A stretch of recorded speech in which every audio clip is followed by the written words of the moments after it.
menonaktifkan ya, sekaligus mengganti Kapolres Malang. Kapolri copot Kapolres Malang AKBP Ferly Hidayat buntut kerusuhan Kanjuruhan yang menewaskan 125 orang. Keputusan pencopotan ini diambil oleh Kapolri setelah mendapatkan laporan hasil analisis dan evaluasi tim investigasi khusus tragedi Stadion Kanjuruhan. AKBP Ferly Hidayat selanjutnya akan menjabat sebagai Pasemen SSDM Polri. Sebagai gantinya, Kapolres Malang akan dijabat oleh AKBP Putu Kholis Aryana yang sebelumnya menjabat sebagai Kapolres Pelabuhan Tanjung Priok Polda Metro Jaya. Tidak hanya itu, Kapolri juga memerintahkan Kapolda Jawa Timur Irjen Diko Afinta menonaktifkan jabatan Komandan Batalion Komandan Kompi dan Komandan Peleton Brimob Polda Jawa Timur, total sebanyak 9 orang.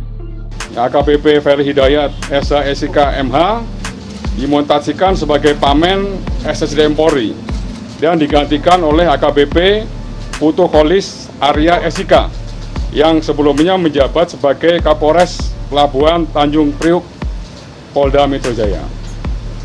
Kemudian, sesuai dengan perintah Bapak Kapolri, Kapolda Jatim pun melakukan langkah yang sama, melakukan penonaktifan jabatan Danion dan Ki dan Danton Brimob sebanyak 9 orang. 9 orang itu, 5 diantaranya adalah perwira yakni Danyon atas nama AKBP Agus Waluyo, dan Ki atas nama AKP Hasdarman, dan Ki atas nama AKP Untung, Danton atas nama AKP Danang, dan Danton AKP Nanang. Kemudian, sisanya Bintara yakni Danton Aibtu Solikin, Aibtu M. Samsul, Aibtu Ari Duyanto, dan Danton Aibtu Budi. Kadif Humas Polri, Irjen Didi Prestio mengatakan semua anggota Polri tersebut masih proses pemeriksaan oleh tim Sus Polri. Semuanya masih dalam proses pemeriksaan oleh tim malam hari ini. Didi menyebutkan keputusan Kapolri ini merupakan kerja cepat sebagaimana perintah Presiden.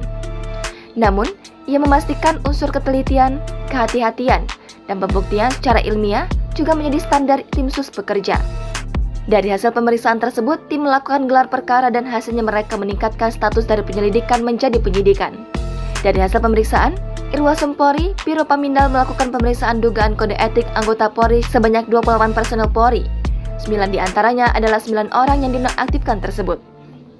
Menteri Koordinator Bidang Politik, Hukum dan Keamanan Mahfud MD meminta Polri segera menetapkan status tersangka terhadap pihak-pihak yang terindikasi sebagai pelaku kerusuhan lapangan Kanjuruhan di Malang, Jawa Timur.